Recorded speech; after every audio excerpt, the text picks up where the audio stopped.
Lasing na hipon! Luto tayo. Kumusta kayo mga ka-cheers? Ano na ba ang ating ginagawa?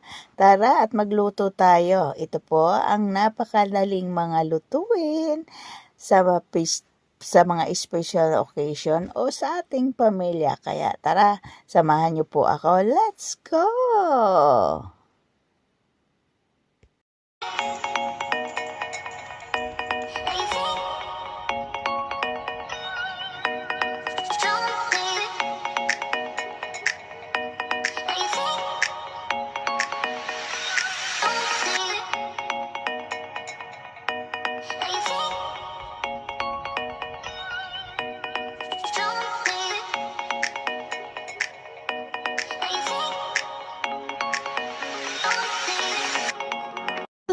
Hello, mga ka-cheer, kayo ba ay namumroblema kung ano ang mga ihahanda nyo?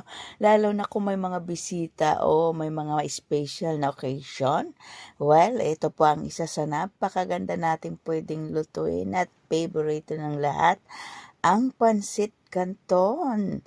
Pwede pong sipod ang ating ilagay, pwedeng puro gulay lang, at pwede namang karne at halo ng sipod. Katulad ng ating niluluto, di ba?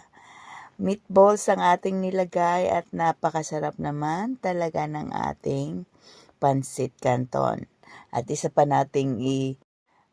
pang napakadali nating lutuin at ihanda, hindi lamang sa may special na occasion, maging sa pang-araw-araw kung tayo ay mga busy person.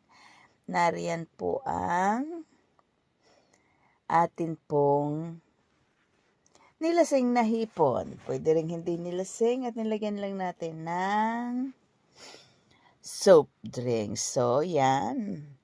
Atin lang pong i-melt ang ating butter. Yan. Kung ayaw nyo po ng butter, pwede din naman ng oil lang. Kung ano pong oil ang inyong ginagamit. Pero syempre, mas malinamnam ang butter. So, atin lang pong tunawin ang butter sa medium ang apoy dahil baka masunog kapag ating nilakasan. Isunod natin ang bawang at magandang gawin nating tin brown ang atin pong bawang. So, yan. Sangkot siya lang natin. Sutay-sutay.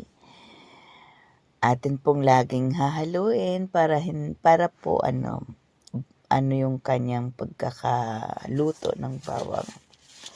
Balance pa sa lahat ng buti.